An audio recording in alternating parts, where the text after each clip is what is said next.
Պարոն վարչապետ, 3 հարց ունեմ, թույլ տվեք ընթերցեմ։ Ռուսաստանի Դաշնության արտգործնախարարությունը օրերս հայտնել էր ցանկություն թրիփին միանալու մասով, որպես հիմք վկայակոչվում էր 21-23 թվականների եռակողմ Հայաստան, Ադրբեջան, Ռուսաստան այս մշակված լուծումները, նաև փորձագիտական խորհրդատվություն են առաջարկում գնահատումների հարցում։ Հայաստանի համար որքանով է սա դիտարկելի, որոշ ժամանակ առաջ ռադիոլուրին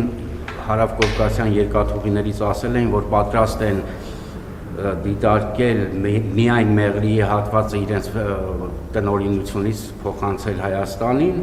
այս մասով ինչ կասեք, Հայաստանը դիմել է թե չէ եւ դիտարկում եք արդյոք այս տարբերակը, սա առաջին հարցը։ Իրոք Ես թվում է 3 հատ հարցեր։ 2 հարց կոնե թույլ տվեք։ Տեղեկություններ կան, որ Հայաստանին հաջողվել է հաղթահարել Եվրամիության խաղաղության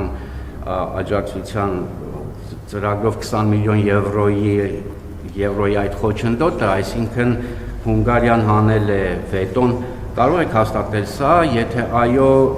ինչ փուլում է գործընթաց եւ ինչ քաղաքական պայմանավորվածությունների արդյունքում է դա հնարավոր դարձել։ Դա ուղղվելու է պաշտպանության ծախսերին։ Շատ լավ, նախ երկաթուղու Մեղրի հատվածի հետ կապված թյուրըմբռնում կա, որովհետեւ այդ հատվածը Ռուսաստանի կառավարման ներքո չի, որ իրանք հանձնեն Հայաստանին։ Դա Հայաստանի Հանրապետության ինքնիշխան տարածքն է եւ մենք այդ տարածքի կառավարում որևէ մեկին չենք արտապատվիրակել, այսինքն այնտեղ երկաթուղի չկա, որ մի հատ էլ կառավարվեր որևէ մեկի կողմից, այսինքն տենց թեմա չկա։ Երկրորդը տրիպի հետ կապված գիտեք, որ հռչակագրում հստակ գրված է, որ դա Հայաստան Միացյալ Նահանգներ երկկողմ նախագիծ է եւ երրորդ երկրների ներգրավվածությունը կարող է քննարկվել միայն երկկողմ ձևաչափով, այսինքն դա հստակ ձևակերպված է եւ այս շրջանակից դուրս մեկնաբանություն տալը կոռեկտ չեմ համարի, բայց նաև ասեմ, որ ես Ռուսաստանի Դաշնության մեր գործընկերներին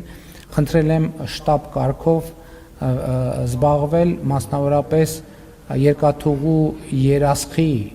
երասխից մինչև Ադրբեջանի դեպի Նախճեվան սահման եւ Ախուրիկի հատվածի մինչև Թուրքիայի սահման ամբողջական վերականգնմամբ եւ կարծում եմ նաեւ ես առաջիկայում նաեւ նույն հարցը կբարձրացնեմ կապված Իջևան-Ղազախ հատվածի հետ կապված, որովհետեւ կարծում եմ այդ հատվածը նույնպես հնարավորինս արագ վերականգնելու անհրաժեշտություն կա եւ հույս ունեմ Ռուսաստանի մեր գործընկերները մաքսիմալ արագությամբ այդ խնդրանքը իրականություն կդարձնեն, ինչ վերաբերվում է եվրոպական խաղաղության գործիքին, այո, արտաքին գործերի նախարարը զեկուցել է ինձ, որ Հունգարիայի գործընկերները կարծես որոշմանը համաձայնվել են եւ կա կոնսենսուս, թե յուրե որոշումը կլինի կհրապարակվի, դա բովանդակային առումով էս պահին չեմ կարող ասել, բայց բոլոր դեպքերում դա նպաստելու է եւ ծախսվելու է խաղաղության օրակարգի եւ խաղաղության տրամաբանության։